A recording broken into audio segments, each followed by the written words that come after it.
있습니다. 그동안 소비세 인상은 일본의 역대 정권에게 치명상을 입히며 총리의 퇴진까지 불러왔던 정권의 무덤이었습니다. 1989년 4월 3%의 소비세를 첫 도입했던 다케시다 노보루 내각은 악화된 민심에 소비세 도입 2개월 만에 퇴진했고, 1997년 소비세를 3%에서 5%로 올렸던 하시모토 류타로 내각은 경기 침체 여파로 인해 다음에 치러진 참여연에서 패배하며 물러났습니다. 2012년에 민주당 노다 요시히코 내각은 재정 건전화를 위한 소비세 인상을 내세우다 그해 12월 중의원 선거에서 참패하며 정권을 자민당에게 다시 넘겨주고 말았습니다. 이와 같은 이유뿐만 아니라 지금 이 시점에서 아베의 소비세 인상이 위험하다고 보는 이유가 있습니다. 일본은 한국에 대한 경제 도발로 한국에 대한 수출이 8.1%나 줄었고, 가장 중요한 것은 한국 여행객들의 일본 여행 보이콧의 파장이 점점 커져가고 있다는 것입니다. 일본 여행 보이콧이 3개월 동안 지속되자 실제로 그 위력을 발휘하고 있습니다. 지난 7월부터 8월은 이미 여름 휴가를 예약해놓은 사람들 때문에 그 수치가 절대적으로 크게 줄지 않았지만, 가장 큰 대목이라 불렸던 9월 추석 연휴 때 일본 여행객이 80% 이상 줄었고, 10월이 되면서 일본 여행 예약률도 여전히 80%가량 줄어든 것으로 나타났습니다. 한국 관광객 감소로 한국과 가까운 서일본 지역에 경제가 휘청대며 곳곳에서 비명소리가 나오고 있습니다. 이 때문에 일본 경제 성장률이 0.1% 하락할 거란 전망까지 나오고 있습니다. 8월 한 달간 일본 맥주의 한국 수출은 지난해 동월 대비 92% 감소하며 일본의 수출 기업들도 어려워지고 있습니다. 아베와 가까운 에토 세이이치 해양정책 담당상은 최근 대마도를 방문해 한국인 관광객 급감 실태를 파악하기도 했습니다. 대마도는 외국 관광객의 80%를 차지하던 한국인의 발길이 뚝 끊어지면서 섬 전체가 도산할 수 있다는 말까지 나오고 있습니다. 오다켄주 이즈하라 지역 호텔 대표는 이런 피해는 일본 동북 대지진, 쓰나미 때 이후 처음이라고 했습니다. 이 같은 상황에서 소비세 인상은 소비 심리를 더욱 위축시켜 관광업에 종사하는 수많은 일본 국민들을 더욱 고통스럽게 만들 것이라고 보고 있습니다. 최근 일본 내 움직임은 일본 국민들이 외치는 원성에 더 이상 버틸 수가 없을 정도가 된 것으로 보이고 있습니다. 지난달 28일 자민당 2인자인 니카이 도시히로 간사장이 한일 관계에 대해 우선 일본이 먼저 손을 내밀어야 한다고 말했습니다. 아베 신조의 복심이라 불리며 얼마 전까지 일본을 찾아간 한국 국회의원들을 외면하고 무시 전략으로 일관했던 그였습니다. 니카이 간사장을 비롯해 아베 총리와 아소다로의 지역구는 하나같이 한국 여행 보이콧으로 엄청난 타격을 입은 곳이었습니다. 그들은 지역구 주민들의 절규를 무시할 수 없는 상황에 놓였을 것으로 예상되고 있습니다. 또한 아가바 가즈요시 일본 국토교통상은 한국은 일본의 문화를 전해준 은인의 나라라고 치켜세우면서 우리나라는 한국인 여러분들의 방문을 진심으로 환영한다고 강조했습니다. 그는 정부 사이에 뭔가 문제가 생기더라도 일반인의 민간 교류가 활발하다면 양국의 우호관계는 조금 더 흔들리지 않을 것이라고 확신한다고 말했습니다. 사사키 사야카 문부과학성 정무관과 가하무라 다케오 이란위원연맹 간사장 등도 한일 관계가 악화했더라도 민간 교류가 위축되는 것은 바람직하지 않다는 뜻을 표명했습니다.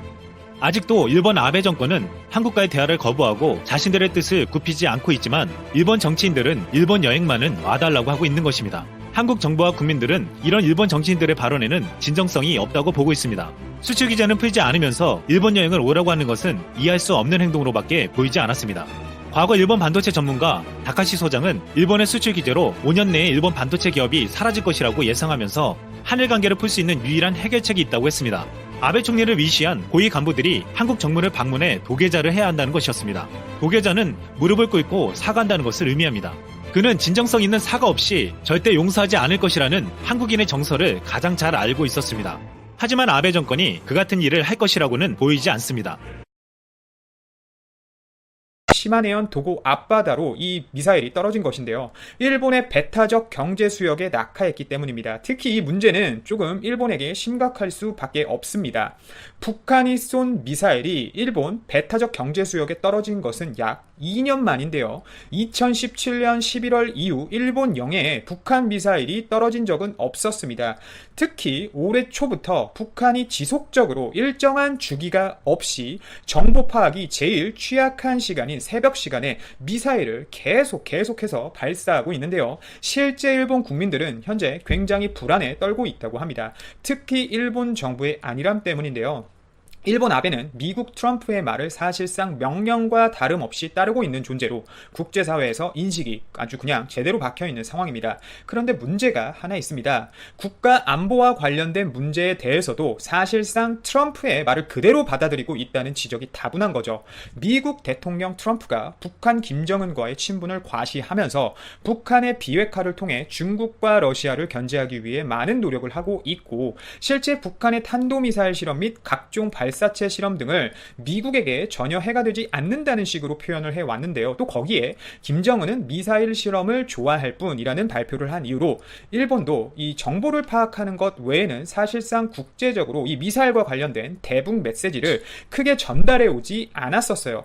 결국 미국 트럼프의 눈치를 많이 보기 때문에 튀지 않기 위해서 북한에 대한 비난을 최대한 해오지 않았던 것이죠. 하지만 그에 반해 북한은 대일본 메시지를 어느 때보다 오래 강하게 해오고 있던 상황입니다. 특히 북한이 최근에는 그 깃발 이름을 말하면 유튜브에서 차단을 한다고 해서 제가 그 깃발 이름은 말하지 않겠습니다. 그 국제사회에서 질타받는 빨갛고 그 전쟁 깃발 있잖아요. 일본 거. 자신있게 말씀을 드리고 싶은데 이유 없이 유튜브에서 이런 정지를 때리니까 말을 할 수가 없네요. 답답합니다.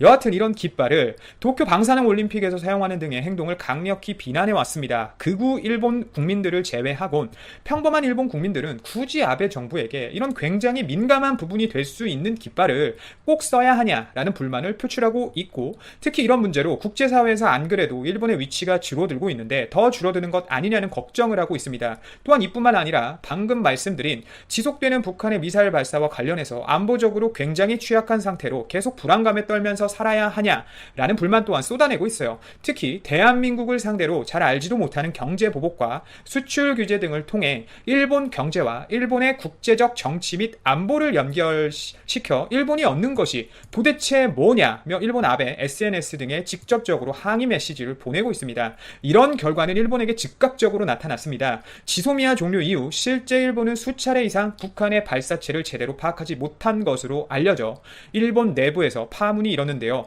저고도 및 새로운 북한의 무기가 점점 하나씩 등장하면서 일본이 전혀 예상하지 못한 시나리오로 흘러가고 있기 때문에 오히려 일본은 우리나라와 군사적으로 더욱 긴밀한 관계가 필요한 상황입니다.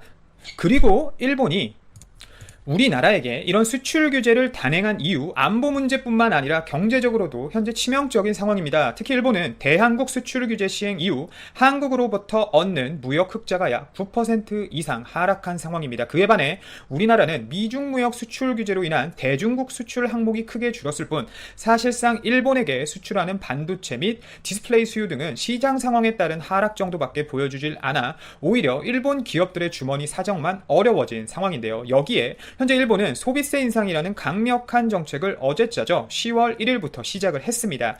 결국 일본이 복지라는 정책을 꺼내 들면서 기존 8%의 소비세에서 10%로 소비세를 올렸는데 들어오는 돈은 적은 상황에서 국민들의 입장에선 나가는 돈만 높아진 상황이기 때문에 엄청난 불만이 쌓여있는 상태인데요. 여태 소비세 인상과 관련해서 일본은 많은 역사를 가진 나라입니다. 소비세 인상을 할 때마다 경기가 위축되는 파장을 보여줬었는데요. 이렇게 되면 일본은 결국 소비세 인상으로 올 연말이죠. 4분기 중 소비 감소 및 위축은 당연할 수밖에 없습니다. 결국 아베노믹스를 통해 아베가 돈을 연신 풀어서 어떻게든 일본 경제를 살려보려고 노력했지만 소비세 인상이란 카드로 인해 일본 경기의 빠른 정상화는 사실상 어려워지는 거죠. 특히 일본 같은 경우는 특이한 게 소비세를 올린 정권은 실제 다음 선거에서 크게 패배하거나 지도자들이 불행을 맞는 특이한 모습을 좀 보여줬었습니다. 실제 몇몇 정권은 소비세 인상 직후 참의원 선거에서 참패를 당한 적도 있고